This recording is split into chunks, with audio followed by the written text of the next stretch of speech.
So, you want to play Gojo Satoru in Dungeons & Dragons, but there are no rule sets for him in D&D. Oh, there are a few fan-made ones that are just either too complicated or too unfair. Well, you are in luck today. I will be turning a few curse techniques from Jujutsu Kaisen into subclasses, items, spells, and many other things in D&D 5e. The title of the video says that Gojo is going to be the focus here, so let's start with him. Gojo is going to be a subclass because he has too many abilities, and he's going to be a fighter. Now, I know this sounds stupid, but fighters can wear any type of armor, and Gojo is pretty buff. Fighters can practically use any weapon. Gojo is pretty... well, we haven't seen him use any weapons, but it's safe to assume he can. And the fighters have Action Surge, which is just a big fuck you to every single other class in D&D. So, at level 3, when you choose this subclass, you get Limitless Power. At 3rd level, you gain the power of the Limitless, a unique ability given from the word Beyond Hours. The Limitless technique or magic band space to the user's will is represented by the Limitless dice. Yes, we'll be using the Psionic Warrior as our template for this subclass. Now, the explanation for why your character has the Limitless technique can be anything you wish it to be, so don't sweat it. Some of your powers expend the Limitless energy die, as specified on the power's description, and you can't use a power if it requires you to use a die when your dice are all expended. You regain all your expended Limitless energy dice when you finish a long rest. In addition, as a bonus action, you regain 1 expended Limitless energy die, but you can't do so again until you finish a short or long rest, much like a Psionic Warrior. Now, here's where you differ. You actually use Wisdom as your modifier for your abilities. Now, you might ask me, why the fuck are we using Wisdom? Well, you see, Fighter has 2 subclasses that use Intelligence, Eldritch Knight and Psionic Warrior. And I think Wisdom would make a better character overall because fighters beyond their subclass abilities don't really use Intelligence. Okay, you expend 1 Limitless energy die to use Red as an action. You choose up to the amount of creatures equal to your Wisdom modifier minimum of 1 to be targeted by this attack. Fear starts from the caster in a 30 feet radius. On a successful strength save, the creature is moved 15 feet away from the caster. On a failed save, the creature is moved 30 feet away. Also, on a successful save, and if it comes into contact with a wall or any other creature, it takes additional 3d6 damage. So we have effectively collision damage. This is because Gojo's technique Red would work really lamely if it just moved things towards you. So you could kind of maneuver yourself around to place yourself in different positions so you would definitely make a character hit something. Maybe you're behind a wall and activate Red, so it targets the creature and the creature is being hit into a wall.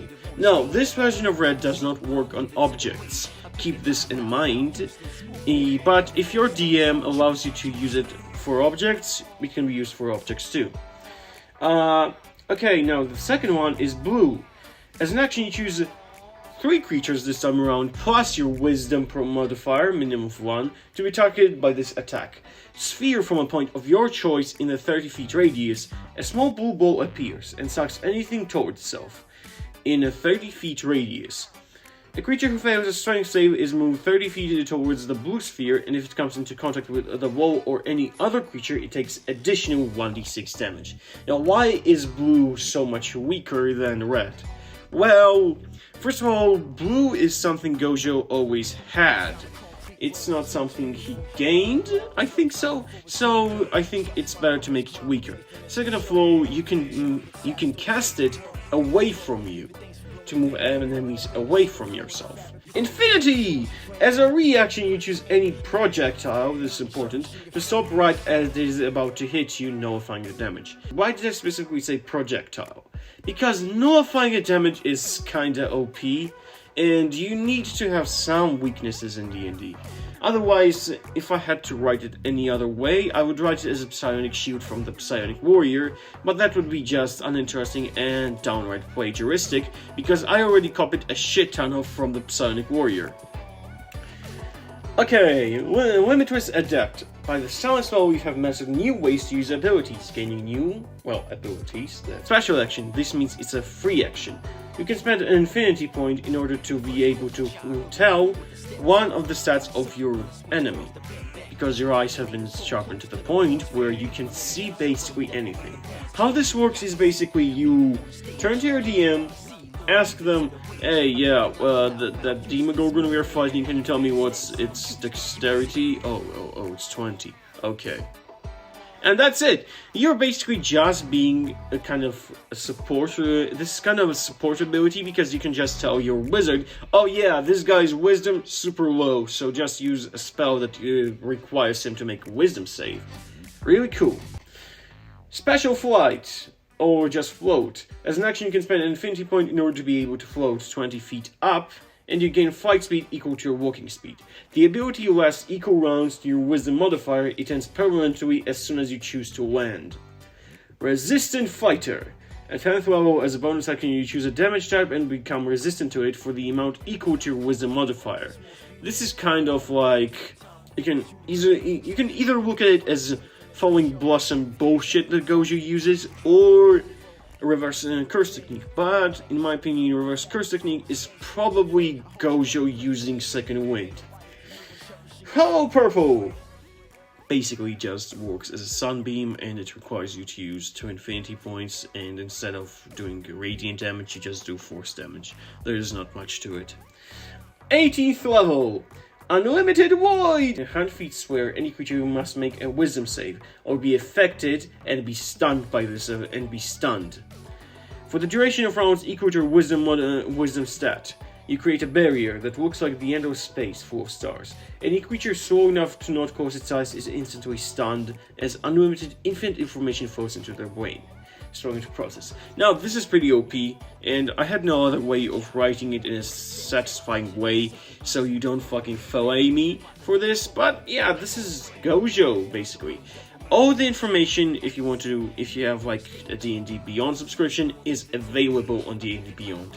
And if you don't, and you play IRL, you can just open the link below and just copy everything else. There might be a few changes, because as I was reading some of the rules here, I realized that it is kinda unbalanced. I'm thinking of changing how many targets you can target with red, and stuff like that.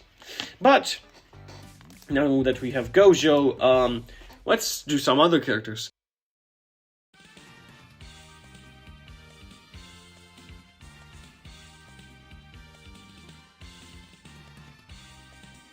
Yuji Itadori.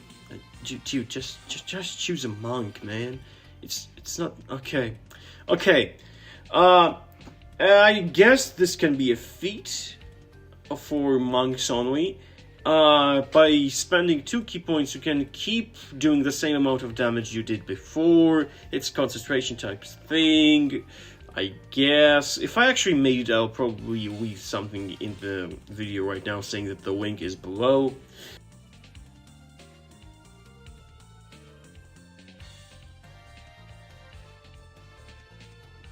Yuta Okkotsu, it's going to be, actually, I decided, it's going to be a ring. A ring which, when you touch a creature with this ring, it has a small syringe which takes the creature's blood.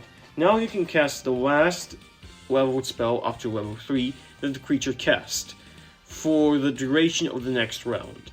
That's it, because Yuta, again, he's very strong. I don't know how to implement him in a very balanced way.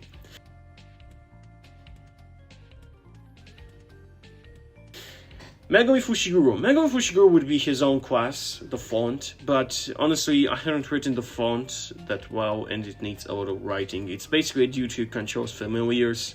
You know what, if this video gets enough likes, I don't know, 1k probably, I would make a video about the font and how I would implement a familiar caster in D&D.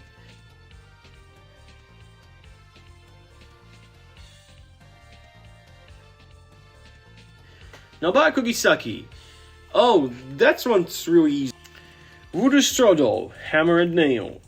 This is what I think Nobara's weapons would look like. She doesn't need a full-on subclass. A humanoid-looking Strudel imbued with necrotic energy with a nail attached to its heart, and a blood-stained hammer. The doll has a little hole on top of it. Once you put it in the body part of a creature, as long as it fits in the hole, a fingernail, a tooth, a strand of hair. In order to get one of these parts during the combat, the creature has to sustain more than 10 damage during a round by the Strudel user's hands. Now, I would change this actually. I think I should change this to the creature has to have... No. After the body part is placed, as an action, you may punch in the nail using the hammer into the doll. Any damage the doll sustains, damage is sustained by the person whose body part was put in the doll. The attack roll is 1d8, and the save for your enemy would be con 15. On a failed save, the creature takes full damage. On a successful save, it takes half damage. The doll burns the body part you put inside of it, and you now need to sustain, and now you need to deal more than 10 damage again. Now, 10 damage is a tad bit much, and I don't want to go into percentile, so for now it can be 10 damage. Definitely talk to your DM before implementing this one. Out of all the things I made today, I think this one's written the worst. But again, link in the description.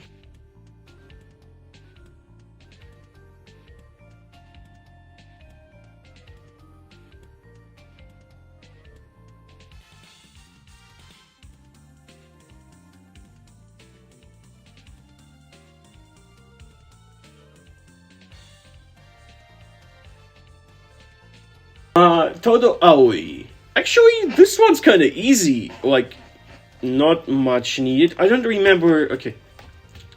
It's the Boogie Woogie gloves. They're really easy. These gloves seem to almost melt into your hands when you don them. When an ally of yours is about to be hit by an attack, you can use a reaction to switch places with your ally. Activated by clapping your hands. Also, you can switch up your ally and your enemy. The enemy must make a con 14 save. If they fail, they take the damage instead of your ally and switch places with them. Really easy, really simple. Next up is Mahito. Mahito is going to be a spell, actually, because all he does is Aoi Transfiguration. Aoi Transfiguration is actually a Necromancy spell. It's a 4th level spell, casting time 1 action, range area 1, and it's a creation spell. Very simple. Aoi Transfiguration allows the user to reshape the soul of themselves or anyone they physically touch. The shape of the body is dependent on the shape of the soul. So if the soul is distorted, so too is the body. Therefore, someone using Aoi Transfiguration can disfigure their target's body into something grotesque by warping their soul's shape with just a touch. This process creates what is known as transfigured humans. You touch a humanoid who is lower at 5 HP, after which it transforms into a doppelganger. The spell can only transfigure one creature after the spell ends. The doppelganger crumbles into a hand. When you use the spell again, you must have this hand with you. Or if you wish to transform another human, the hand will disappear and be replaced. If the transfigured human dies during combat, the hand will not appear after its death. After you summon the creature, you must pass DC 14, your spellcasting modifier. So if you're intelligent caster, you have to beat... So if you're like a wizard, you have to roll higher than 14 on your intelligence, which you would probably do. Otherwise, the creature will skip its turn to do the following. The DM rolls this. 1d4. A transfigured human is flooded with memories of its previous life and starts crying, therefore skipping its turn. A transfigured human comes to your nearest enemy's range and begs them to kill it. A transfigured human uses its doppelganger stat block to change shape into its previous form. A transfigured human tries to read the mind of a creature it relates to the most, looking at them. This creature can be both your ally or your enemy. Now, I think this is an interesting way to implement Mahito's abilities. Doppelganger is probably the most... Doppelganger is the best one I could find, considering that it is from the basic rules, and I would like to use something that everyone in the community can use, and it has its own downside, because it can actually decide to skip a turn. It also makes you a piece of shit, because it is implied that the soul of the human you transformed is still inside there, unlike the Necromancer. So if you want to be an even more edgy Necromancer, go ahead, add Idle Transfiguration to your list.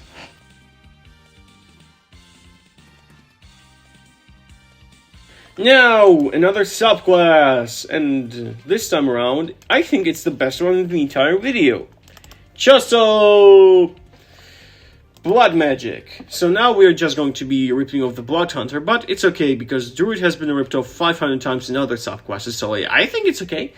Starting blood magic. Starting when you choose this tradition at 3rd level, you're either cursed or taught to know blood magic. Your body starts to understand the way this new unique ability works. But you must train in order to reach your new peaks. You get the following abilities at 3rd level. Blood connection. You cut your wrist and let the blood out into another creature's body. And how you do it is up to you, honestly. For the next 1d20 days, you know the creature. For the next 1d20 days, you know the creature's amount of hit points. As soon as it starts to losing hit points, you're alerted to it. The range of this feature is limitless. This is a reference to Choso's ability to know when his brothers died.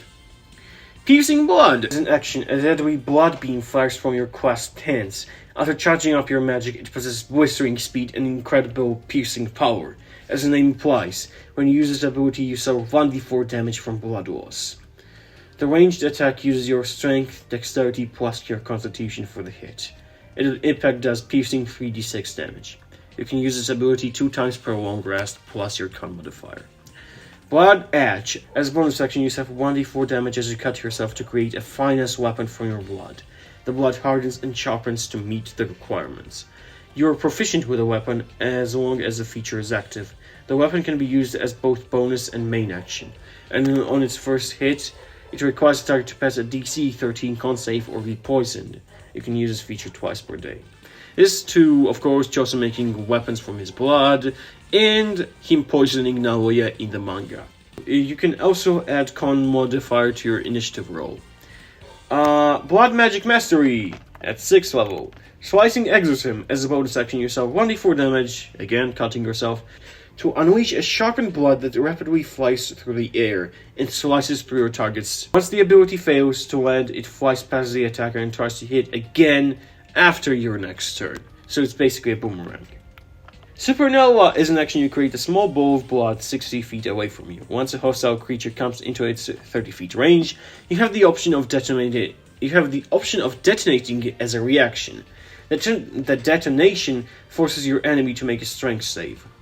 DC 15. On a fail, the creature is barraged with small blood pellets and suffers 10d4 damage piercing. It can affect up to the number of your con modifier of creatures. The blood grows into a puddle if not activated within a minute. Protected blood. You're resistant to all poison damage and cannot be poisoned.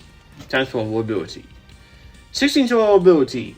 Flowing red scale, used to improve the performance of your body by pumping blood faster throughout your body, allowing you to intake more oxygen. For the duration of your rounds, equal to your con modifier, you are now resistant to all damage. Have advantage on your melee attacks. You get plus 10 feet of your movement. As soon as the ability ends, you must make a con 17 or be stunned for 1 round. The ability itself lasts for the rounds equal to your con modifier. I think this is pretty nice, considering that the monks always get the short end of the stick. You always have to put yourself into wisdom, strength, dexterity, and con. Well, con is, of course, it's important to you one way or another, so I decided instead of forcing you, you can just use this ability. There are no set casting modifiers, there are just set DCs that you have to pass or your enemies have to pass. In rare cases, sometimes you need to. If you want me to do any other characters, just comment. Geto and Megumi would get there with a video, but it would probably be called how I made my own D&D subclass, called how I made my own D&D class called the font. If you want to play Maki or Toji, just make fucking fighters, guys. They're not that complex. And that's it. Thanks for watching.